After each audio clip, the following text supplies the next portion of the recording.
Hello and welcome back to part 24 of Link's Awakening DX. Today we are going to finally finish up the Eagle's Tower. Great fun, am I right?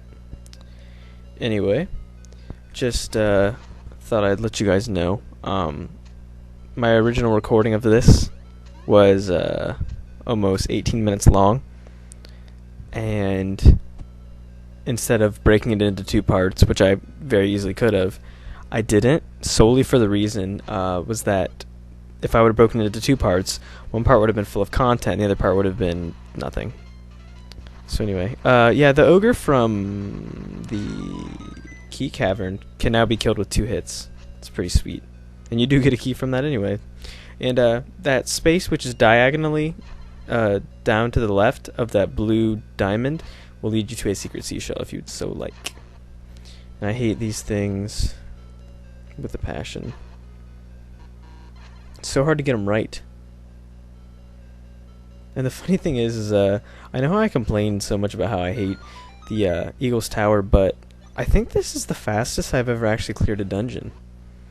I think I finished this in roughly like half the video of last time would have been like almost 5 minutes. And I think I started it later than half the video, so maybe 5 minutes.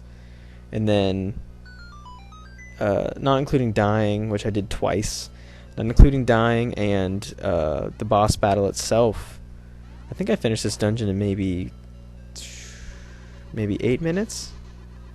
Must be a world record or something. I didn't believe it myself. Alright, so now you need to bring the ball into the tile throwing room. That'd be a good idea. Make sure you get, well, you don't have to, but use your boomerang, get rid of that thing. We can finally do that now. I actually have a use for it. And unfortunately, those ones don't give fairies very often. Okay, here's our third pillar. Just throw it at it. Get rid of it. Done and done. And this, yeah, you can't go back there. This move right here was, wait, did I do the right thing? Yeah, this move right here was really stupid. I wasted a lot of time doing this. Instead of throwing it up, I should have thrown it to the right, which is what I will do here in a moment, but... And there's more of those deck of card enemies where you can get the map or the compass, I don't remember, maybe rupees. I honestly don't explore every room in here because it's just not necessary. You don't need to. If you follow all the rooms that I did, then you should be able to finish the dungeon. It's really simple. Okay, now you need to get, okay, not hitting the orb.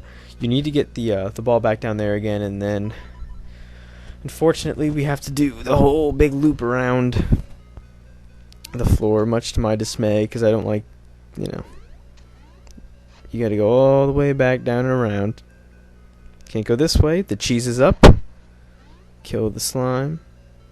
Yeah, that's, just in retrospect of playing this now, it seems so strange that in my childhood, I could never finish this, yet today I finished in 8 minutes. That's the weirdest thing. Really, really strange. And oh yeah, quick mention. If for some reason you've watched this and you haven't joined Jeff, Lars, or Perry748's contest, I'm not sure if it's still open. If it's not, I'm sorry for mentioning this, but I thought I'd give it another heads up. If you haven't joined their contest, make sure you do that. So, oh yeah, these are the type of electric blob things that if you attack them with your boomerang, you can get fairies.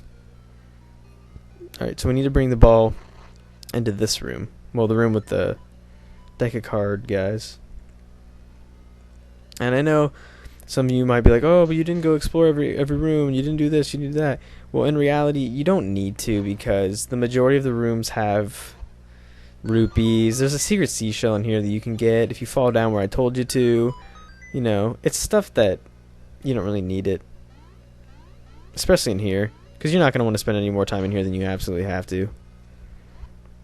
Okay, now finding the 4th pillar was something that I found to be very difficult earlier, but you know, it's a simple thing that you're probably going to overlook, and it's hard to actually, I mean, if you pay attention and you put 2 and 2 together, it shouldn't be any trouble. But if you're not looking, in between those 2 sets of torches right there, if you don't look at those, you don't bomb that, and you didn't know that, you'd be, you know, you'd be looking forever. You'd never find it.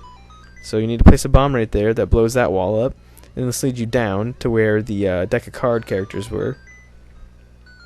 And there's your ball. And you have to make sure you kill them first to make the chest appear, or else you won't be able to use your hook shot to get across the gap. So kill the deck of card characters first, grab the ball, and then watch as the magic happens. Final pillar going down. So there goes the 3rd floor of the dungeon. It's collapsing on itself. So the 4th floor is now accessible.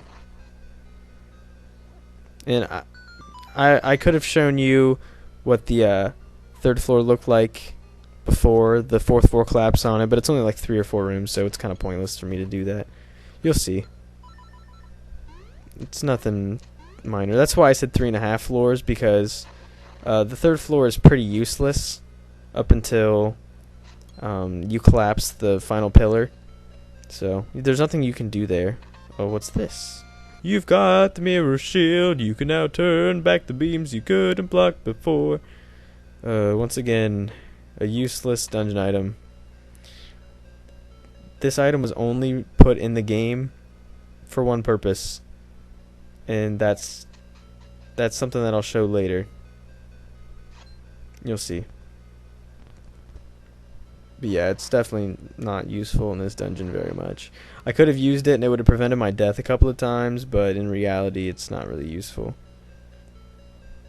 Pretty neater mosquito. Alright. Hey Runt, you think you could take me? Alright boys, get this punk out of my face. Alright, this is the mini-boss. I think he's the first mini-boss to actually have an impact on the final boss. The idea here is that he's going to send his legion of batlings at you, I guess you could say, and they're going to be in a different pattern every time. You need to position yourself somewhere in the room so that when they fly at you, you can kill all 6 of them. If you don't kill all 6, then you have to keep repeating this until you kill them all. So make sure you're in a good spot. Just look at where they are in perspective to how they'd fly at you, and then you can kill them all that way. You dirty rat, you beat my brothers, you'll pay. I'll never forget you. I really don't care if you did or if you didn't. Alright, this room's pretty useful. If you are running low on health, get your boomerang out, and these buzz blob thingies will... I still don't know the name of them. Those will heal you with the fairies. Okay, make sure you hit that orb and grab the nightmare key. Hooray! We're almost... It's ridiculous how fast I finished this. I can't get over that. And I did have to do some editing, some heavy editing in this video because, like I said, it ran over 18 minutes because I kept falling off the boss's ledge. You'll see. I kept falling off, or I died. So, and there's a part right here. I died right in here going to that room, so I just cut it and showed me warping back to the third aka 4th floor. So yeah, you can just ignore that fact. It's not important anyway. It was just a room where you have those chess pieces, and the stupid laser beam thing kept spinning around and killed me, so I just decided to edit it out. Okay, this is what the 4th floor looks like after you collapse it onto the 3rd. So, and this is really simple. There's not much up here. Once you get to this floor, you're basically done. Use your hookshot to get across there, and head up the stairs. Simple. And you'll notice that my items changed. That's because the final the time that I was actually successful in fighting this boss was this one. So I decided to keep it in, and I did some editing. I only showed me hitting him successfully because I was running out of time. So you'll see that here. I only show me hitting him. Yep, 1 time, 2 times, 3 times. And then he'll do this attack where he shoots his little coils at you and tries to blow you off the stage. If you fall off the stage, he gets healed back to full health, so try not to fall off the stage. It's really not difficult. My energy gone, I lost. But you will be lost too if the windfish wakes. Same as me, you are in his dream. That's nice. I never would have guessed that we were in his dream because it hasn't been talked about forever. So get our 7th heart container from a dungeon boss. head back into the bottom part of the tower and reclaim our our 7th of the 8 siren instruments. You've got the organ of Evening Calm. Oh, it's cute. This instrument actually plays the melody for the tune. I thought that was kind of cute. We're about to warp on out of here. Eagle Tower, done and done.